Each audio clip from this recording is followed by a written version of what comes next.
This is a documentary that encompasses some 50 hours of material, making it one of the world's longest documentaries, with audio recordings dating back to 1956 when I was a 12-year-old kid nursing one of the worst cases of radio bug bite ever known to mankind. But my story really begins a lot earlier than that. I just didn't fall out of the sky as a 12-year-old.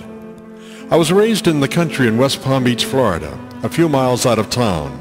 The earliest thing I remember was my grandfather and grandmother coming to live with us when I was 6 or 7. A few days before they arrived, my family, my father and mother and sister and brother, were hard at work packing up things in the garage and putting them into cardboard boxes.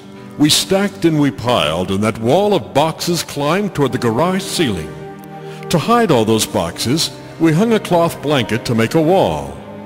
The garage side door now became this small apartment's front door, which opened onto a breezeway that was about 15 feet wide and connected the main house to the garage.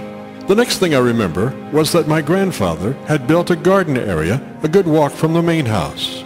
This specific area had been chosen because of the heavy black muck soil, ideal for growing. He grew corn, potatoes, many varieties of tomatoes, and flowers. He wore khaki pants and a khaki shirt every day, with just a scrub of facial hair. He was slightly heavyset and soft-spoken. In the garden, he had a small work table, but the main thing was a homemade windmill. It was impressive, a 30-foot tall wooden tower with this airplane thing with big steel blades and an airplane-like tail. Sometimes when the wind really blew hard, I thought it would take off.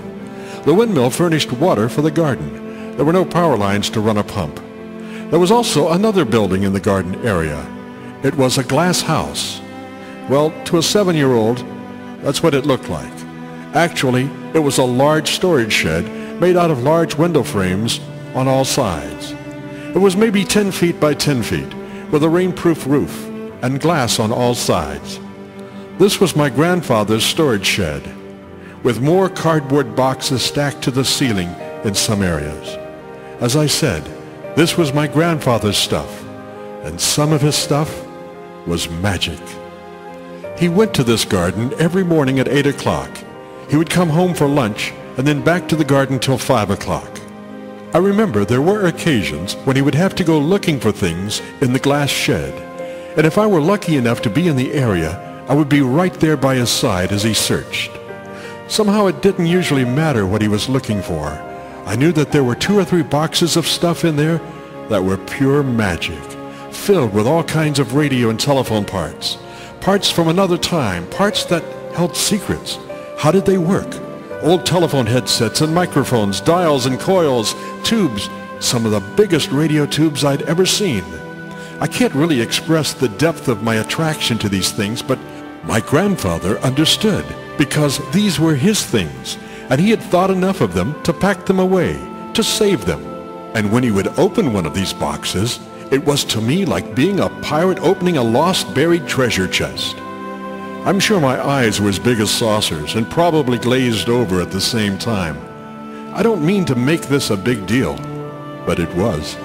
And I know that he knew it was, because he would always find just that right item to give to me. I was as much like him, I guess, as he was. That old telephone headset, or whatever radio part it was he gave me, would turn into hours, weeks, and months of experimenting, wiring it in different ways. Which way worked best? Where do you put the battery? This went on every 4 or 5 months for 2 to 3 years. I was constantly amazed by the stuff he had and the stuff that he gave me. He passed away in the garden, and I missed him. I didn't go to his funeral. It took a while to put everything into perspective, but life does go on. He had wanted me to have those 3 boxes of magic when he passed, and in fact, that's what happened, and I played with and experimented with all that stuff for 2 or 3 years. I missed those times with him in the garden, but his gifts helped. It was like a part of him still was there, his essence. In retrospect, he lived on inside of me. I say all this just to let you know what kind of kid I was by the time I was 12, and our story begins with my first audio recordings. And just a suggestion on how you might listen to this production. The commentaries describe the upcoming segments. So play each commentary, then begin playing the described segment. Some segments are longer than others. So remember, this is interactive. Just advance to the next commentary.